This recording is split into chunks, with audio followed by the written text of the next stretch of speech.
True or false?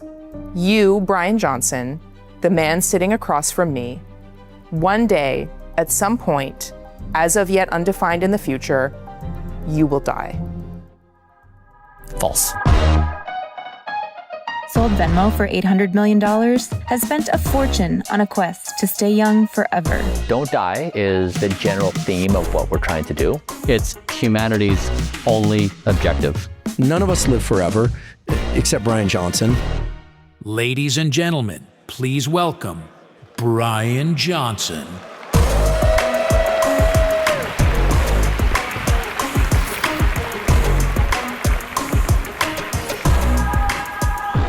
Hi guys. Okay, everybody stand up. Okay, what you're gonna do is you're gonna choose your left or your right foot. I'm gonna count down from 3, and then you're gonna stay standing on your selected foot as long as you can with your eyes closed. Okay, hands by your side, you can't be out, so it's gotta be close by. Your foot's gotta be somewhere close by, you can't be clear out. Okay, so just choose right or left foot. And those of you on the balcony, be careful. If somebody fell off, that'd be a bad situation. Okay, foot selected. Let me pull out my timer, and I'm going to count the number of seconds that pass, okay?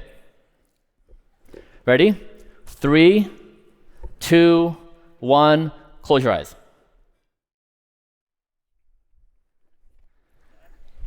5 seconds. 10 seconds. And your foot can't move, stationary. 15. 20. Okay, we'll stop there. Who's still up? Okay, good. Okay, good. We'll do one more time. All right. You got no, stay up. This is a biological age test. As you age, part of your brain that keeps you well balanced atrophies, and you can't maintain the balance very well. So kids are very good at this. As you age, you get worse. Okay. So if you are between 15 and 30 seconds, that's roughly age 20 to 40. 7 to 15 seconds, you're between 40 and 60. And 0 to 7, you're 60 plus. As an age category, okay? Yeah, yep. All right, ready? Okay, you can choose again, right or left foot. Your foot's gotta be stationary, you can't move it around. Arms close by, okay? 3, 2, 1, go.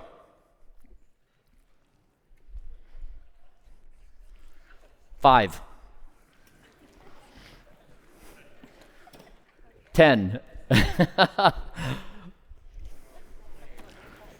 15.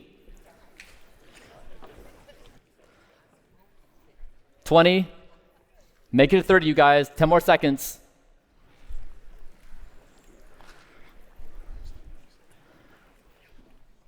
30. Okay, cool. Good job, you guys. All right, you can take a seat.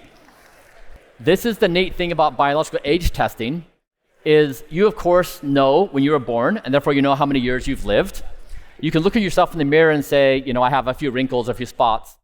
But actually in your body, your organs have different ages. So your lungs are a certain age, your brain, your eyes, your ears, your gums, your pancreas, your liver, they're all different biological ages. And it's really important to know. For example, so I'm 47, my left ear is 64 years old. It's because I shot a lot of guns as a kid. I was right-handed like this, with a lot of exposure to my ear, and I also listened to a lot of loud music. And so that's really important for me to know, because when you have hearing loss and you don't correct for it with a hearing aid, it can result in cognitive decline. So this applies to all things about the heart. And so a couple years ago, I posed this question: are we really the first generation who won't die?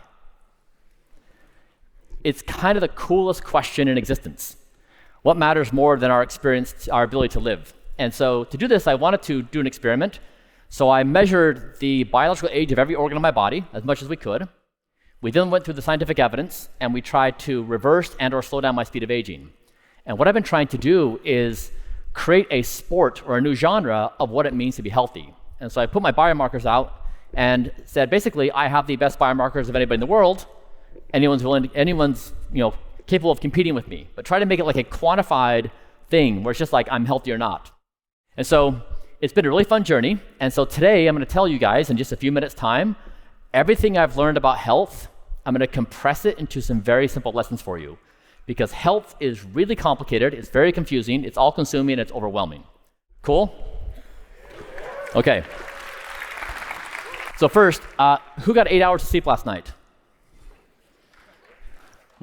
7, 6, 5, 4, 3. Thank you for your honesty. 2. There, thank you, sir. 1. Yeah, I appreciate that. Okay. Who has a confession to make? Who recently polished off a bag of chips, ate some ice cream, and then jammed some Twizzlers? What did you do, sir? Chips, a whole bag, one sitting. All right, wait, who else? Yeah, what did you do? Gelato. Yeah. I get it. Okay, cool. Okay, so you guys, the single best thing I've learned out of everything I've ever done is your resting heart rate before sleep is the best thing you can do for your health, hands down. Okay, so here's what you're going to do. Tonight, before you go to bed, you're going to get a baseline read. You're either with a wearable or just on your fingers on the neck. You're going to lay down on your bed, take a few deep breaths. You're going to find your resting heart rate. Let's say it's 60 beats per minute. Okay, your goal over the next month is to lower your heart rate by 10% or so. So if you're 60, be down at 54. And here's how you're going to do it. If your bedtime's at 10 p.m., eat your final meal of the day at 6 p.m. After 6, no more food, no more snacks. Okay, by doing that, you allow your body to digest your food, and you're going to see that as you do that, your heart rate is going to go down. And the reason why heart rate is so important is the lower your heart rate is, the better your sleep. The better your sleep, the better your willpower. Did you know if you don't sleep, your prefrontal cortex goes offline and you lose your willpower? So when you're trying to not eat the cookie, you're powerless. You can't do it. It's gone.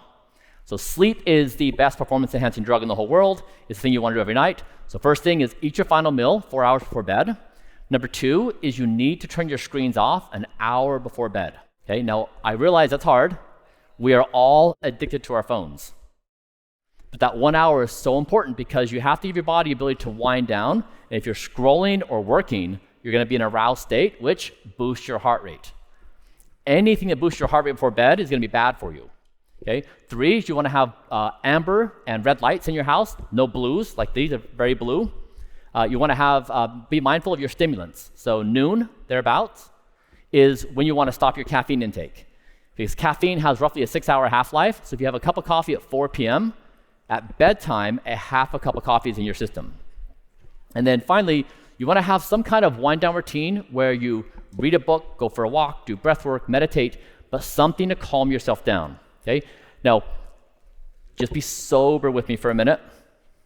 I promise you, this is the single best thing you can do for your health. And if we're honest, the majority of you in this room have some moderate to serious mental health problem. Tell me I'm wrong. Waiting, it's true. Like you sample your friends, it is a pretty tough environment right now. We are on our phones all the time, we don't sleep well, we eat junk food. It's very hard to take a moment to ourselves to be healthy. I promise you, optimize your resting heart rate, and it's going to be the very best thing you do for your mood. If you're experiencing anxiety or depression, or you're having some other kind of difficulty, I'm telling you, high quality sleep is the thing. And culture that tells us right now that you have to grind and not sleep is a lie. It's a bad deal for you. You can be ambitious. You can have unhinged ideas about the world and still sleep. Okay, so I've got 20 seconds left. Who's going to commit to this? Yep. Who's not? So I can shame you. Okay, why? Why are you not going to commit? I'm a startup founder. Okay, there we go. This is it. You guys, here's it. Yes, you're a startup founder. Okay, the narrative is you have to martyr yourself, literally martyr yourself, to achieve success. That is not true. You will be a better founder / parent / partner / whatever if you prioritize your sleep. I'm telling you, it is a false idea. Don't fall for it. Don't die. Yes, it's about health. It's also the next major ideology for the human race. We are giving birth to superintelligence. Our ideas about reality are going to shift. Existence itself will be the highest virtue. Don't die is the next major ideology, on par with democracy, capitalism, Christianity, Islam. It is the next thing we do as a species. So, friends, be well, go to bed on time. Am I seeing this? You committed? All right, guys, be well.